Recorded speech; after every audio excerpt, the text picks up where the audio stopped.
Alors comme ça, t'es venu?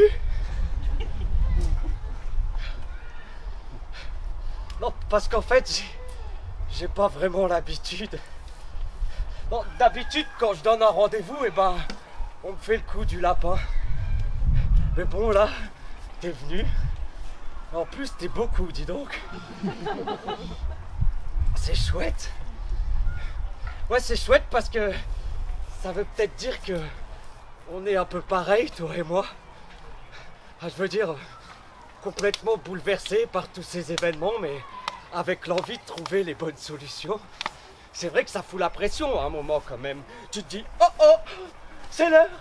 Ce serait peut-être temps de réagir, décider, choisir. Ah, choisir, tu trouves pas ça fou, toi? Le libre arbitre, ce phénomène qui fait qu'on a plein de possibilités, nous. Alors c'est pour ça que je me suis dit, vas-y, donne un rendez-vous, et puis s'il y a quelqu'un qui vient, eh ben, on en parle ensemble. Et puis maintenant que t'es là, eh ben, j'avais envie de te demander avant tout, pour qui tu votes, toi?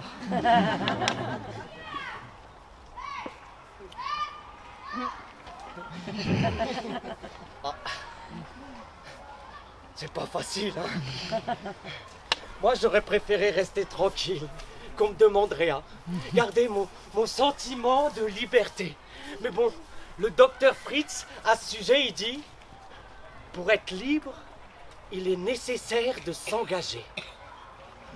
Ah, le docteur Fritz. Tu connais le docteur Fritz? Oui? Ah, c'était une blague. Non, tu connais pas le docteur Fritz? Et toi, tu connais? Non plus? C'est un homme formidable. C'est un homme, je sais pas comment il fait, on dirait qu'ils sont plusieurs à l'intérieur de lui. C'est vrai, il est à la fois sophrologue, œnologue, anthropologue, pilote d'avion, peintre, vétérinaire, père de famille. Il a fait 3 fois le tour du monde avec rien. Et c'est lui qui a fondé ce fameux journal qui s'appelle Libérer les bêtes. Faut que je t'explique. Il y a un petit moment de ça, je me suis retrouvé patron des peintres. C'est-à-dire que j'avais toute une équipe d'employés. Il fallait que je leur dise qu'est-ce qu'il fallait qu'ils fassent et tout ça pendant la journée.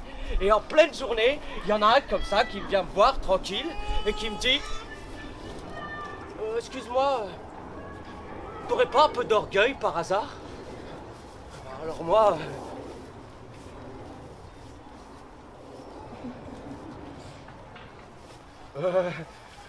pas de ça ici, allez, retourne travailler. En vérité, à ce moment-là, je savais pas vraiment qu'est-ce que c'était que de l'orgueil. Je croyais que c'était un machin à fumer ou quoi, tu vois. Alors le soir, je suis rentré chez moi, j'ai ouvert le dictionnaire pour voir si le mot il existait et pour chercher la définition. J'ai fouillé, Et à un moment, je suis tombé dessus. J'ai lu la définition. Et là, j'ai tout compris qu'est-ce qu'il voulait me dire. Figure-toi, je me suis retrouvé vachement bête à ce moment-là. Une semaine après, je me balade comme ça, tranquille, dans la rue. Et là, je tombe sur une papeterie. J'adore les papeteries. Alors je rentre, je commence à farfouiller et tout ça. Et là, sur quoi je tombe? Ce fameux journal. Libérer les bêtes. Je me dis, tiens, au vu de ma situation actuelle, ça pourrait peut-être m'aider. Et c'est vrai que ça a été une rencontre formidable. C'est vrai, quoi. Fallait y penser quand même. À ce petit morceau de papier. Qu'au début, tu te dis... Un journal? C'est une blague ou quoi? On dirait plutôt une carte d'anniversaire ou un truc comme ça. Alors je me suis dit, vas-y, ouvre. Ouvre et puis peut-être quand tu vas ouvrir, il y a une petite surprise qui va sortir. Ou une petite musique, tu vois. Alors, j'ai ouvert.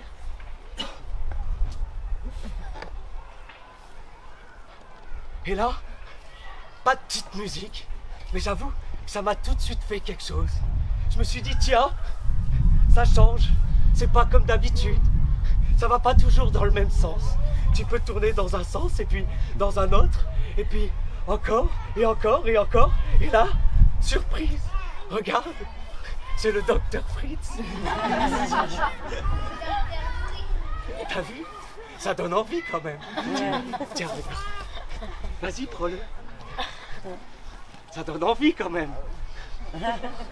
Comparé à d'autres choses. Quand tu regardes Le Monde, par exemple, tu te rends compte que c'est compliqué, Le Monde. Tu as fait tourner aux copains, là, s'il vous plaît. Et puis, si tu arrives à lire, ne serait-ce qu'un petit peu, l'humanité, tu te rends compte que souvent, c'est triste, ou bien c'est plat, alors que là, ça donne envie. Tiens, je me rappelle la première fois que j'ai lu cette page, tu vois. C'est comme s'il y avait un truc qui me traversait de la tête aux pieds. C'est comme si les mots, ils devenaient vivants. Ça dit cache-cache. Te souviens-tu de ces petites parties entre amis? Ces moments de plaisir où se chercher était encore pour toi essentiel et joyeux? Lorsque tu partais vers une petite planque,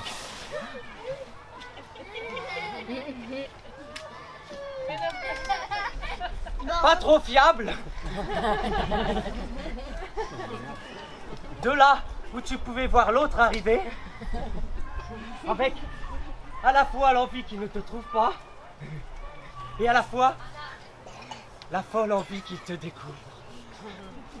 L'adrénaline, le suspense, les papillons au ventre. Souviens-toi.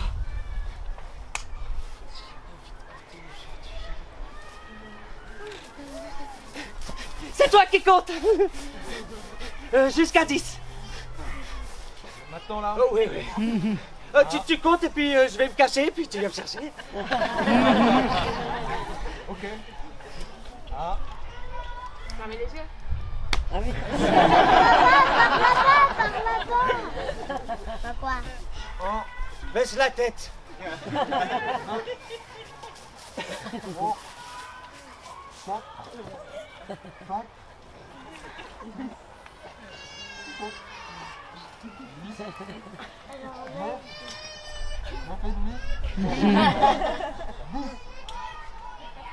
Aïe!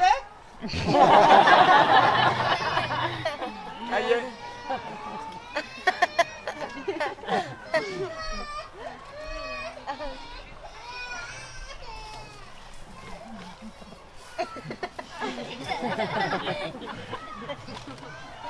Tu chauffes. J'ai la petite idée.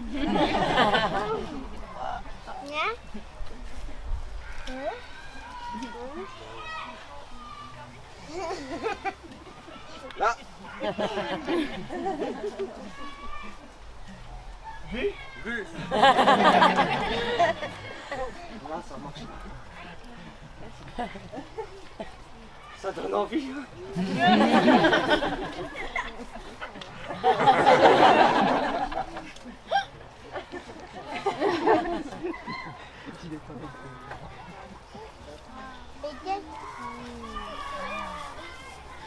Et puis j'ai ouvert la seconde page, dans l'autre sens. Et ça dit: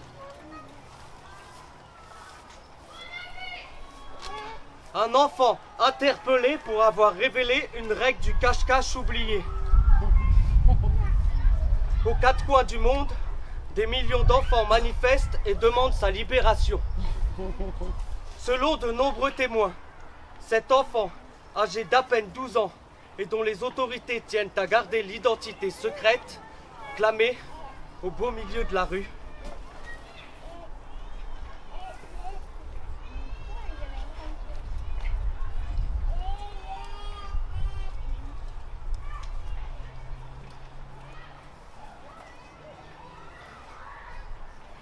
nous nous trompons! Oui, nous nous trompons! Pourquoi tout le monde reste chez soi?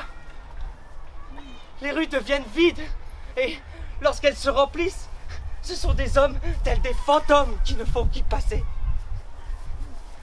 Cela me fait peur. Cela nous fait peur. Je croyais que les règles du jeu consistaient à se rencontrer et à rencontrer l'autre. Sont ces hommes tristes et avides de pouvoir qui les ont falsifiés? Et pourquoi personne ne réagit? Regardez-vous, adultes, vous faites de l'ombre aux enfants qui finissent par se perdre et devront par la suite se retrouver.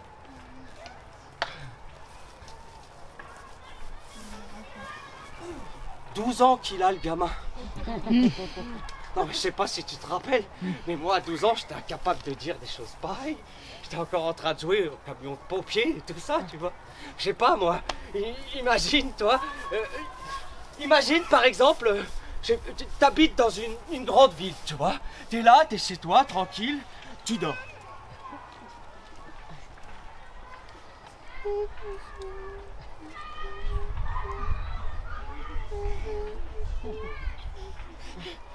À un moment, tu te réveilles. Premier réflexe, tu regardes ta montre. Oh putain!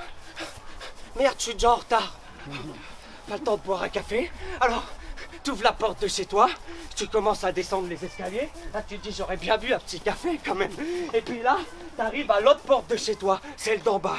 T'ouvres et là, t'as que des gens comme toi, tous en retard, tous pressés. Alors, tu te mets dans la file et puis tu commences à marcher, ça se bouscule et tout ça. Et là, tu commences à penser. Ça fait à peine 2 minutes que t'es réveillé, mais tu commences à penser. Et là, tu te dis, eh merde, dans pas longtemps, je vais devoir prendre le métro. Oh, le métro à cette heure-ci, j'aime pas. C'est chiant, ça pue. On est tous compressés, puis y a personne qui se regarde et tout ça. Et puis là, tu continues de penser. Et tu te dis, eh merde, la nouvelle loi du travail, elle est en train de passer. Alors bon, si j'arrive en retard, le patron va me mettre la pression et tout ça, c'est la compétition. Et puis les autres, ils vont prendre ma place. C'est trop la merde, mon CDI.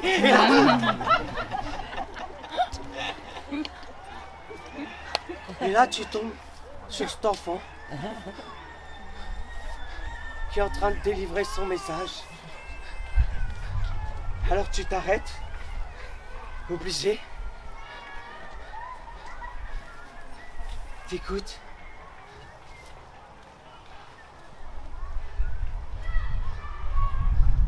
Ça te fait du bien. Alors, tu restes là un petit moment, et puis tu continues d'écouter. Et puis, une fois qu'elle a fini, tu lui dis « Merci, petite !» Merci. Et puis tu lui fais un câlin à la mine. Obligé. Mais non. Tu sais ce qui s'est passé? Les voisins, pris de panique en entendant l'enfant, ont immédiatement appelé les forces de l'ordre qui ont interpellé l'individu suspect pour atteinte au voisinage. Je sais pas ce que t'en penses. Mais tu te rappelles, au moment de l'affaire Charlie, il y a le président de la République, l'ancien, le un peu fort là. Il est arrivé à la télé et puis il est monté sur son estrade. Comme ça,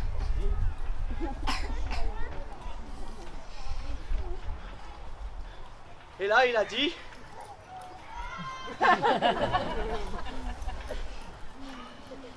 Liberté d'expression. Alors là, c'était la folie. Il y a tout le monde qui est descendu dans la rue. Il y avait une espèce d'élan de solidarité, tu vois. Il y a même des gens, ils faisaient la farandole, je me rappelle, j'y étais. Même, on se donnait la main. Tu te rends compte? C'est vachement rare de se donner la main, quand même. Et puis, 2 ans et demi après, il y a un gamin qui ouvre sa gueule en pleine rue. Et ben, on l'enferme. J'ai l'impression que ça tourne à l'envers, tout ça, moi. Alors ça veut dire quoi? Ça veut dire que quand on a peur, eh ben, on se serre les coudes et puis on chante tous ensemble. Allons enfants de la patrie!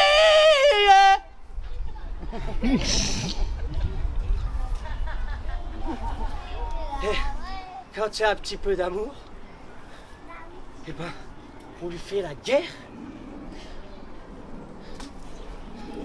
Alors là, le docteur Fritz, eh ben, il est monté au créneau.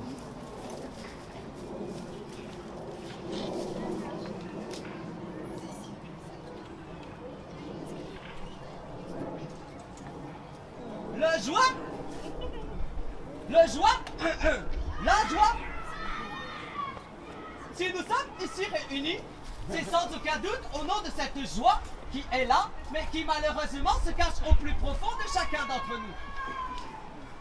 Alors, à la découverte des faits que nous connaissons tous, je me dois bien évidemment de réagir.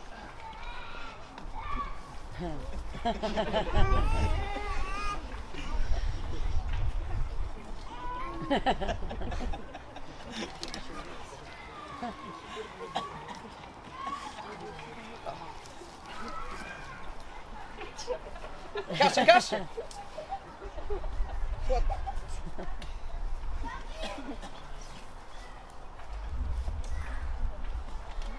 Ou bien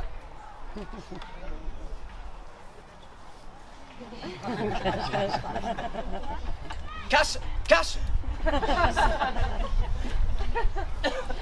Il me semble que cet enfant soulève un problème fondamental, n'est-ce pas? En effet, derrière le jeu du cache-cache se trouve sans aucun doute une volonté de découverte qui peut se traduire par une rencontre très ouverte. Le cache-cache. Nous voici donc face à 2 opposés avec lesquels nous luttons chaque jour, plutôt que de s'en amuser en regardant nos façons de faire parfois bien ridicules, il faut se l'avouer.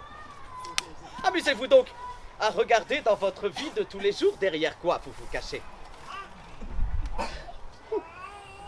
Derrière votre cigarette? Ou encore votre petite bière? Ou mieux que cela, votre écran de téléphone? Ou votre grand téléviseur? Ou encore votre surmenage dans le travail? Votre addiction au couple? L'école. Madame se sent concernée peut-être.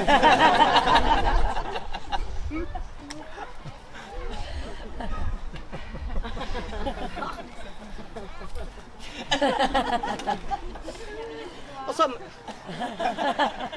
derrière vos mensonges, votre orgueil, en somme, derrière cette multitude de masques qui nous empêchent d'oser être cash, de prendre des risques, de nous mettre à nu, d'avouer nos faiblesses, de nous permettre de pleurer de toutes nos larmes afin de faire de petits bonds en avant. Voici donc ce que la vie nous propose, chaque jour, avec ses pièges et ses subtilités, bien entendu. Regardez. Le mot cash nous fait inévitablement penser à l'argent, n'est-ce pas? Alors qu'il peut s'avérer être une façon d'être ou une façon de s'exprimer quant à un ressenti. Caché. Il est formidable, le docteur Fritz. C'est vrai? Si j'ai bien compris. Par exemple, Si je veux exprimer de l'amour à quelqu'un, eh ben je peux le faire avec simplicité, avec courage, ou parfois même avec romantisme.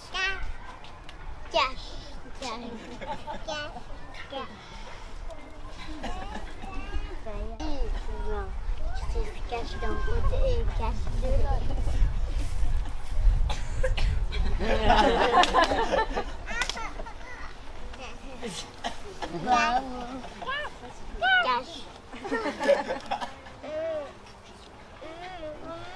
Je t'aime. Voilà.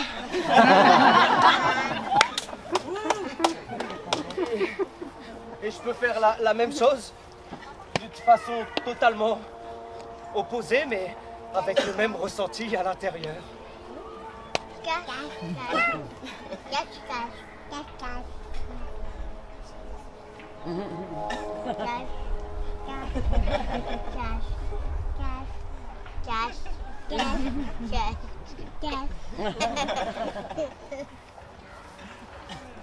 y a un perroquet.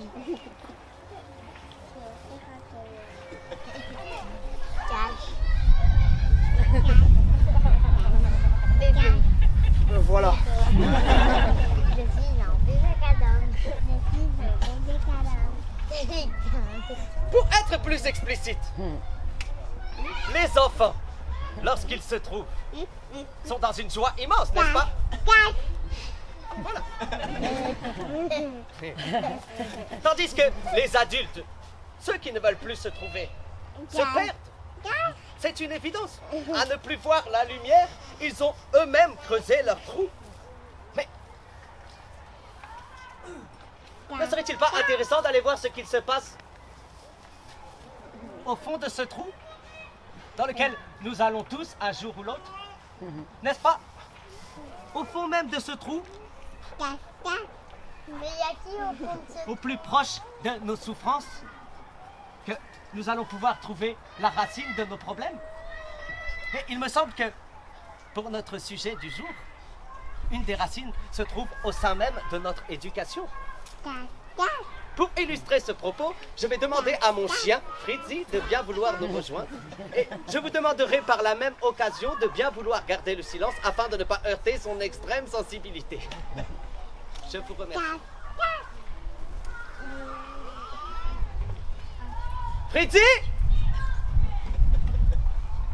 Fritzy! Où qu'elle est la toutou?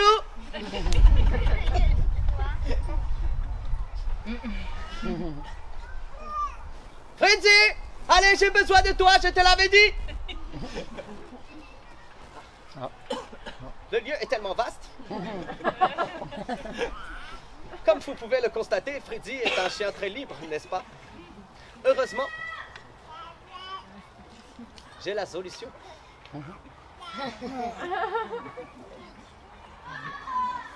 Refaisons l'expérience.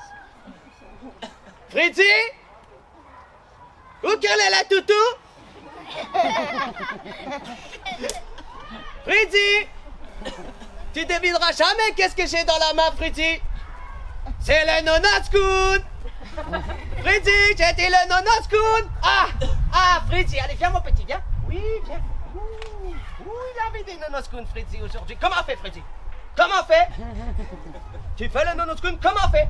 Assis, Fritzy. C'est bien. Attends. Chut.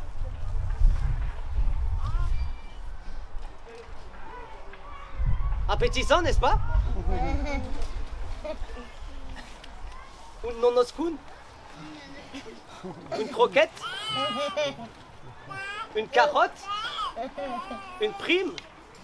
Une récompense? Appelez-la comme vous voulez, mais il me semble que, tout comme mon chien Fritzy, j'ai moi-même été éduqué à toujours courir derrière cette petite récompense. Et ça dès le jeune âge, à l'école, lorsqu'il fallait avoir des bonnes notes. Et un peu plus grand, lorsque je suis rentré dans le monde du travail. Et qu'est-ce que cela a fini par donner? Ça s'est inséré dans mes habitudes, dans mon quotidien, et ça a fini par donner de bien belles journées. Debout, assis, couché. Et voilà la journée terminée. Allez Fritzi, tu l'as bien mérité, va. Et tu partages. Pourquoi vous en mangez? Il me semble qu'il y a des amateurs de croquettes ici, non?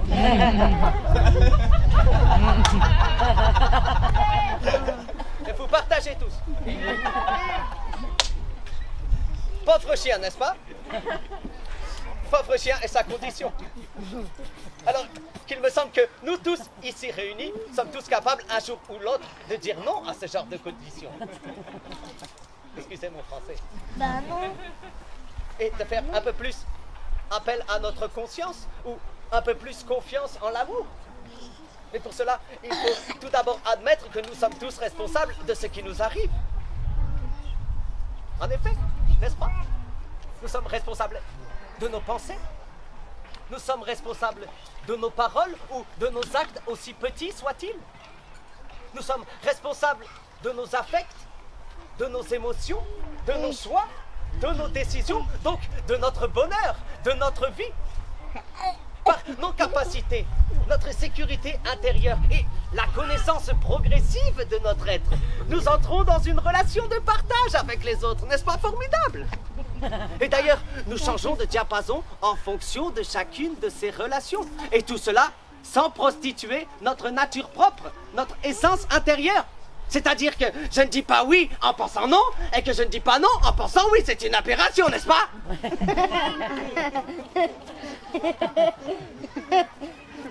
Mon chien, Fritzi, me montre à quel point tous les êtres vivants de cette planète sont des miroirs pour moi comme je le suis pour eux. Et qu'il est grand temps de couper avec ces relations de pouvoir qui nous servent à obtenir quoi? Qui nous servent à obtenir ce qui nous paraît un besoin capital sur l'instant.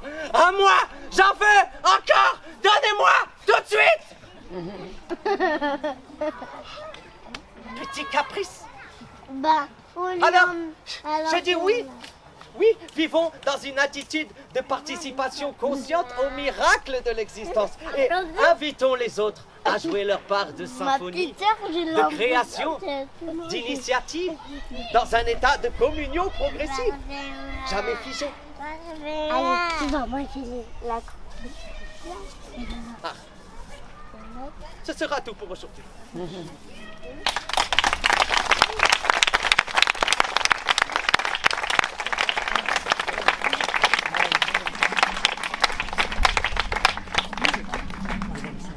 Ouais.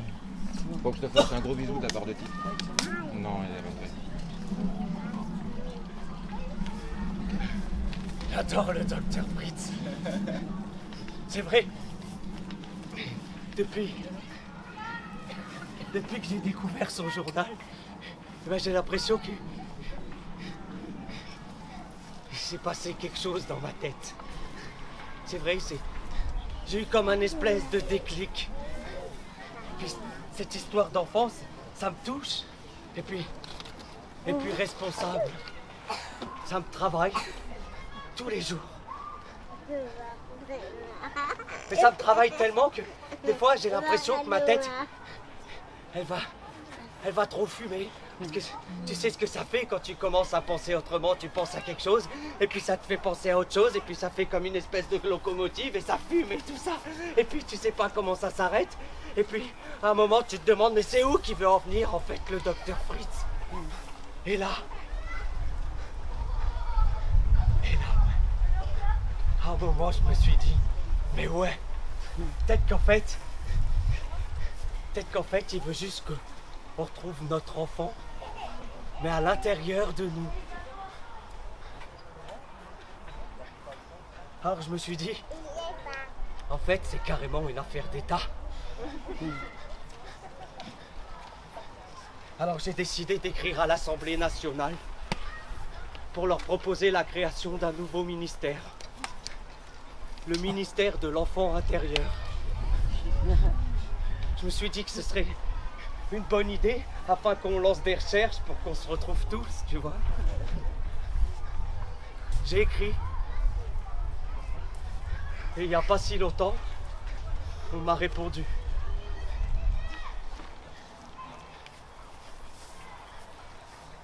Paris, le 15 mars 2018.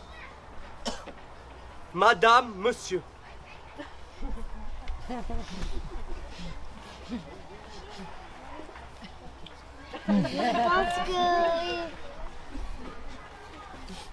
Suite à la réception de votre courrier du 20 janvier 2017, je suis au regret de vous informer que les députés siégeant au sein de l'Assemblée nationale ne donneront pas suite à votre proposition.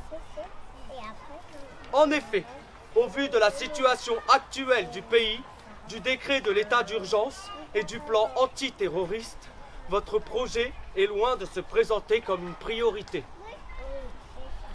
Par ailleurs, certains de mes confrères tiennent à souligner le caractère offusquant et déplacé de vos propos à l'heure où la défense et la sécurité des concitoyens français est primordiale. Pour conclure, un tel ministère n'est pas envisageable.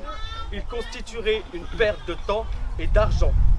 Que chacun reste à sa place.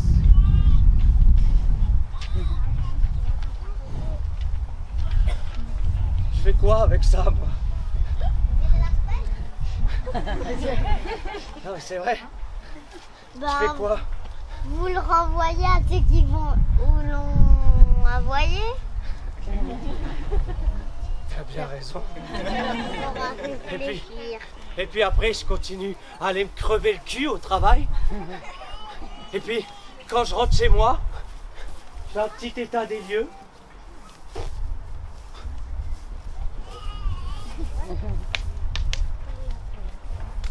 Personne.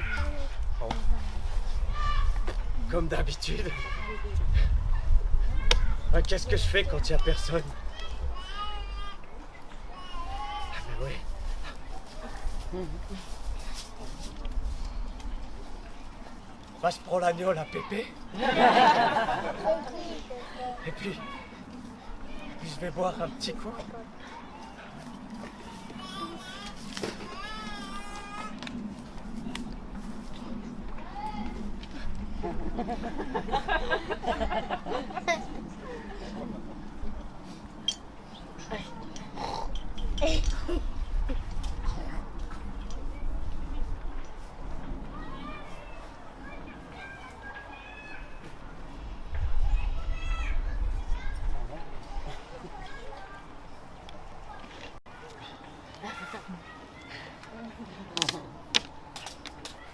Costaud, Pépé. On a bien une viande normale. Il se passe pas grand chose de plus. C'est fini. Oh, peut-être que je pourrais boire un deuxième coup. Deuxième. Mais il va finir toute la bouteille, lui. Tu vas plus expliquer la bouteille?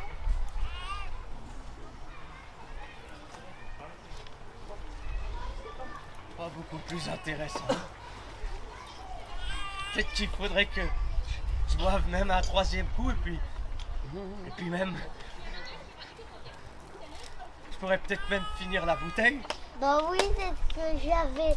C'est Elle m'a vrai, ça. plusieurs fois dit. Et puis de toute façon, si j'ai envie de finir la bouteille, il n'y a personne qui va venir m'en empêcher.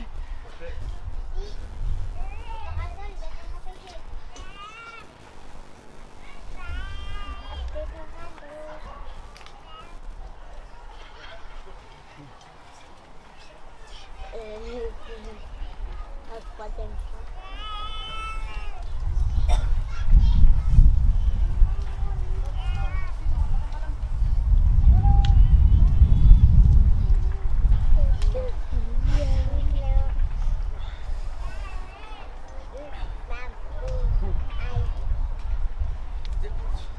Peut-être que pour toi, ça peut paraître un petit peu long.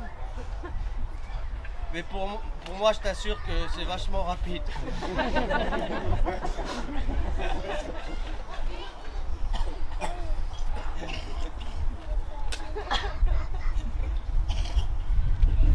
avoir de l'eau de la bouteille. Oh bah, il boit tout.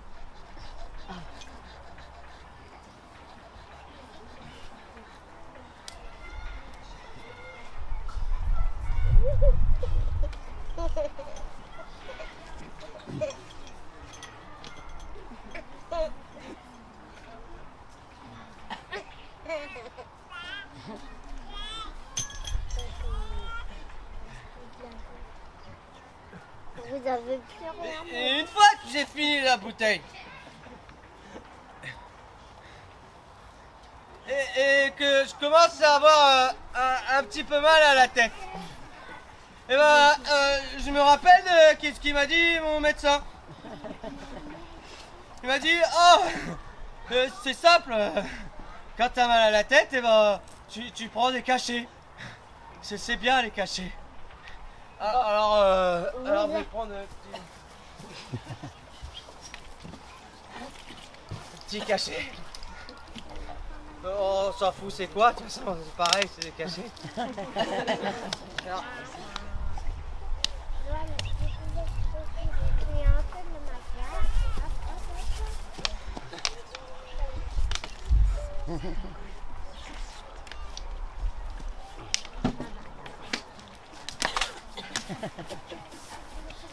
et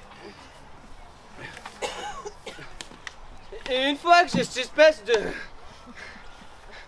mélange atomique dans la tête, et ben souvent à ce moment-là,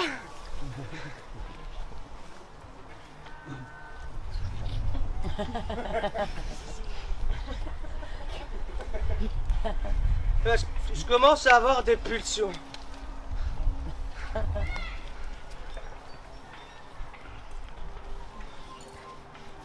Le problème, quand j'ai des pulsions,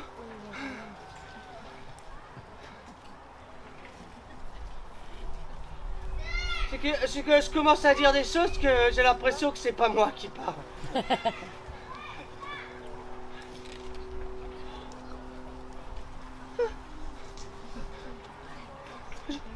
Je veux une télé!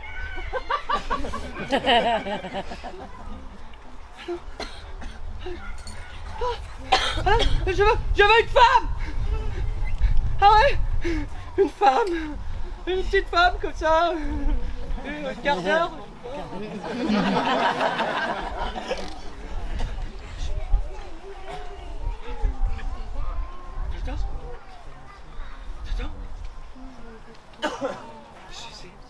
T'entends?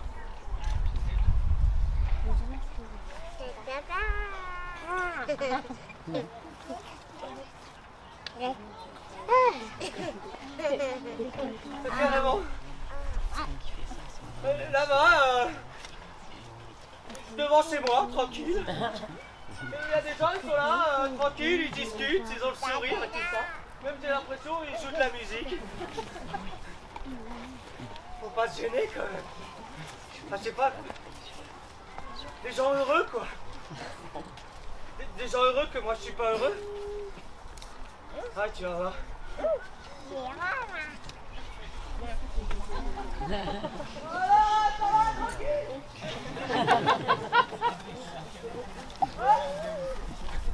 On se met à l'aise et tout ça. Voilà, on a le sourire, on est heureux, tout ça, ouais, tranquille. Devant la maison. Ouais. Faut pas se gêner quand même. Vous savez quoi? Allez vous faire foutre.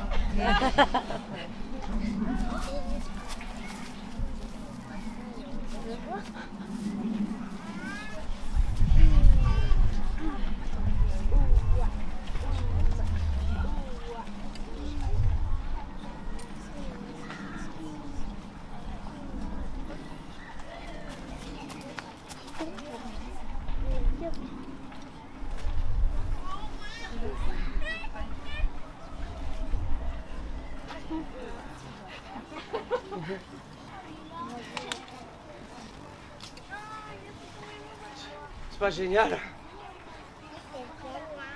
J'ai l'impression que c'est pas génial. C'est vrai. De toute façon, je me rends compte.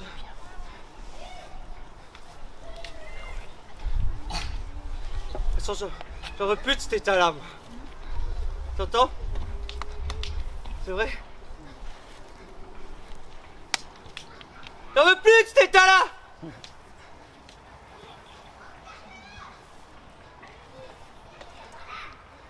J'en veux plus de cet état-là! Il faut plus te mettre dans cet état. C'est ça?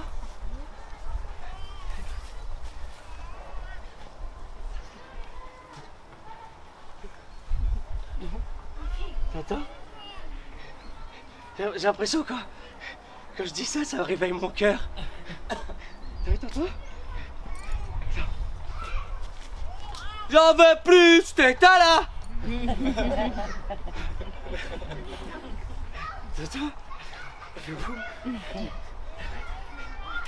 Et là, je me rends compte, ça fait vachement longtemps que j'ai pas écouté mon cœur, en fait.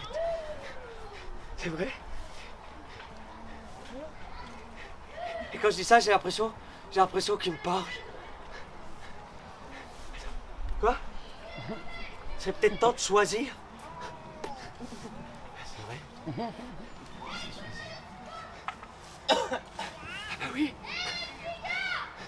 Ah oui, c'est vrai. En même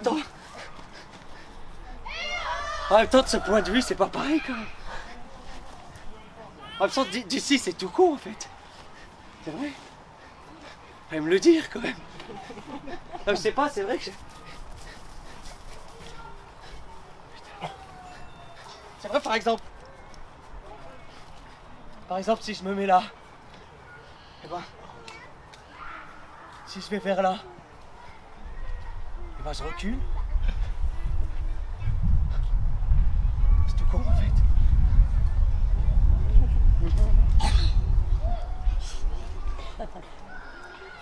Et puis si je vais vers là, eh ben, j'avance. Et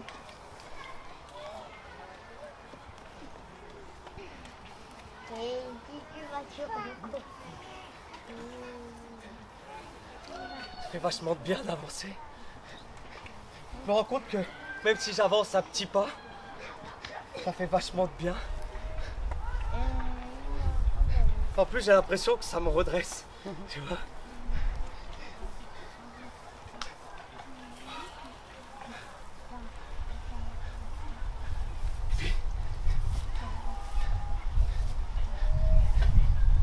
Et en plus, au plus j'avance, au plus je te vois. Et au plus je te vois, au plus je peux t'aimer. Alors je me dis que maintenant qu'on est tous réunis, là, on pourrait peut-être avancer ensemble. Au moins faire un pas. Essayer. Je sais pas, tiens toi par exemple. Si je te dis que je t'aime, tu crois que tu peux me dire que je t'aime?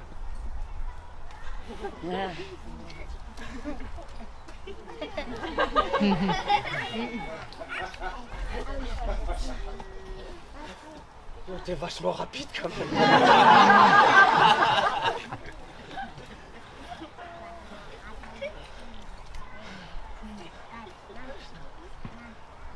Je sens ce qui se passe là. C'est vachement puissant quand même.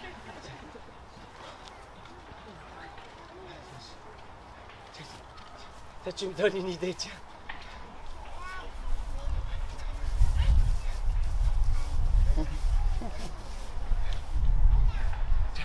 Par exemple, si je te dis à toi tout entier que je t'aime. Bah nous c'est.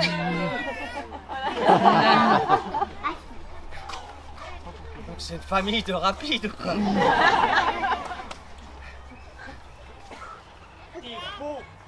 Comment tu t'appelles? Là on est dans un autre registre. Oh, par exemple, c'est pas c'est prêt? Ouais, t'as l'air prêt, ouais.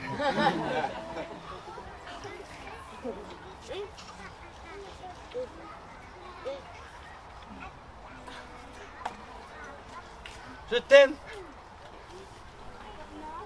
Je t'aime. Tu sais plus où t'en es, en fait.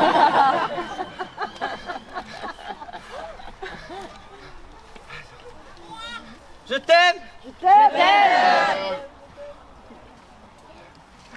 Je t'aime.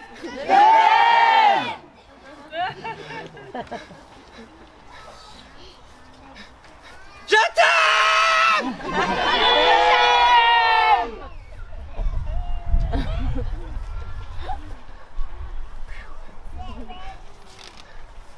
Alors,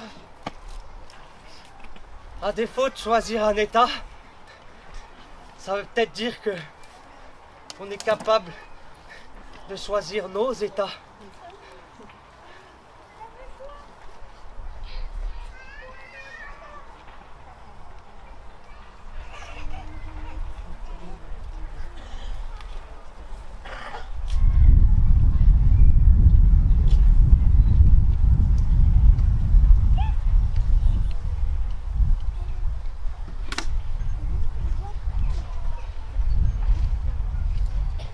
Alors, tu votes pour quoi, toi ?